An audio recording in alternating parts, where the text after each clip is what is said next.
अस्सलाम वालेकुम my YouTube family, कैसे हैं आप सब। उम्मीद है खैरियत से होंगे और बहुत खुश होंगे। ओके जी, आज हम बनाने वाले हैं चिकन और आलू का सालन। बहुत सिंपल तरीके से बनेगा, बहुत मज़े का बनेगा, ज़रूर ट्राई कीजिएगा। रेसिपी की तरफ जाने से पहले प्लीज़ मेरे चैनल को लाइक, शेयर और सब्सक्राइब कीजिएगा और कमेंट्स भी कीजिएगा। ओके जी, अब चलते हैं रेसिपी की तरफ। मैं आपको बताती हूँ इसमें क्या क्या चाहिए हमें। मैंने आधा किलो से ज़्यादा चिकन ले लिया है, ठीक है।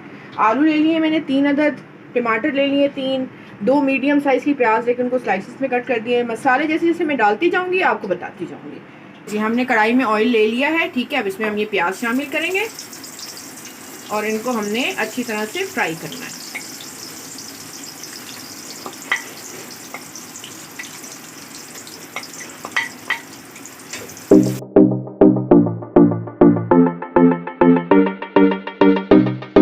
हमारी प्याज का कलर चेंज हो चुका है। अब इस पॉइंट पर इसमें चिकन शामिल करेंगे और चिकन को हम इसके साथ अच्छी तरह से भुनेंगे और साथ ही साथ इसमें अदरक लहसुन का पेस्ट भी शामिल करेंगे।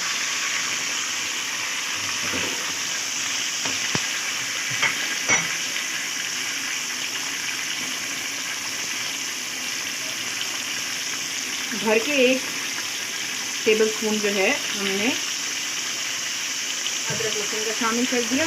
अब इसको हमने अच्छे से फ्राई करना है और तब तक करना है जब तक इसका कलर चेंज ना हो।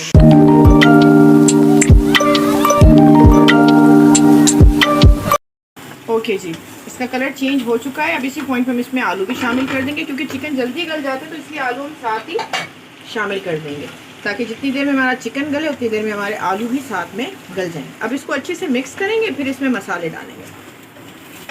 ओके जी, हमने इसको अच्छे से मिक्स कर लिया। अब इस पॉइंट पर इसमें सारे मसाले डालेंगे। 1 चम्मच भर के हमने इसमें नमक का डालना है, ठीक है। आधा चम्मच हमने डालना है पिसी हुई लाल मिर्च, आधा चम्मच इसमें हम डालेंगे कुटी हुई लाल मिर्च और आधा चम्मच इसमें डालेंगे हम कश्मीरी लाल मिर्च। कलर के लिए होती है कश्मीरी लाल मिर्च, इसका कोई टेस्ट, इसका स्पाइस नहीं होता। साथ ही हम इसमें डालेंगे 1/4 टीस्पून हल्दी और 1 चम्मच भर के हम डालेंगे कुटा हुआ धनिया। अब इन मसालों को इसके साथ अच्छे से मिक्स करेंगे और साथ ही हम इसमें बस 1 टेबलस्पून के करीब पानी डालेंगे और इसके मसाले को अच्छी तरह से भूनेंगे ताकि हमारा मसाला जले नहीं। और ये 1-2 बार हम ये करेंगे ताकि हमारा मसाला अच्छे से भून जाए और जले जाए। 1 टेबलस्पून पानी डाल के इसको अच्छे से हम भून लेंगे। ओके जी, हमने इसको 1-2 बार 2 टेबलस्पून पानी डाल के भून लिया है। अब इसमें हम डालेंगे करीब आधे कप के पानी, ठीक है। आधा कप पानी डाल के और इसमें हम वो टमाटर रख देंगे उल्टे करके।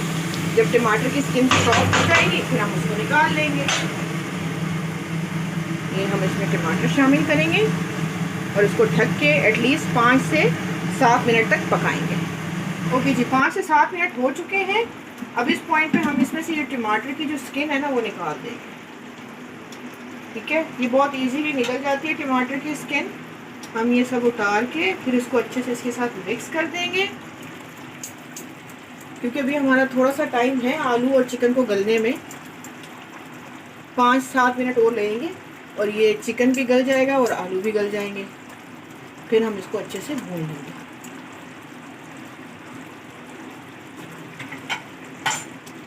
अब इसको इसके साथ कर देंगे हम मिक्स, थोड़ा सा मैश करके।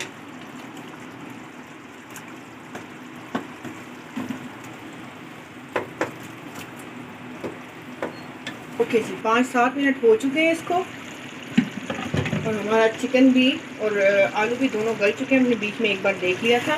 बस हम इसको अच्छे से जो है भून लेंगे और तब तक भूनेंगे जब तक इसका ऑयल बाहर नहीं आ जाए। हमने इसको अच्छे से भून लिया है और इसमें देखिए ऑयल बाहर आ चुका है। अब इस पॉइंट पे हम इसमें हरी मिर्चें डालेंगे और हम इतना पानी डालेंगे जितना हमें शोरबा चाहिए, क्योंकि हम ये चावल के साथ खाएंगे। हमने चावल बॉईल किए हैं इसके साथ, तो बस हम इसमें इतना पानी डालेंगे जितना हमें शोरबा चाहिए, बस। अब इस पॉइंट पे इसमें हम थोड़ी सी खुश्क मेथी डालेंगे। आप नमक भी टेस्ट कर लीजिएगा इस पॉइंट पे, अगर आपको कम लगे तो डाल दिएगा। अब इसमें हम थोड़ी सी खुश्क मेथी डालेंगे और इसको 1-2 बॉईल आने तक पकाएंगे। ओके जी, इसको अच्छे से बॉईल आ चुका है, ठीक है। अब इस पॉइंट पे हम करेंगे फ्लेम ऑफ और हम इसको करेंगे डिश आउट। ओके जी, हमने इसको डिश आउट कर दिया है और साथ में हमने अपने राइस भी डिश आउट कर दिए हैं। आई होप आपको ये बहुत अच्छा लगा होगा। आपको कैसा लगा मुझे कमेंट सेक्शन में ज़रूर बताइएगा, और फिर इंशाल्लाह आपसे मिलेंगे एक नई रेसिपी के साथ। तब तक के लिए अल्लाह हाफिज़।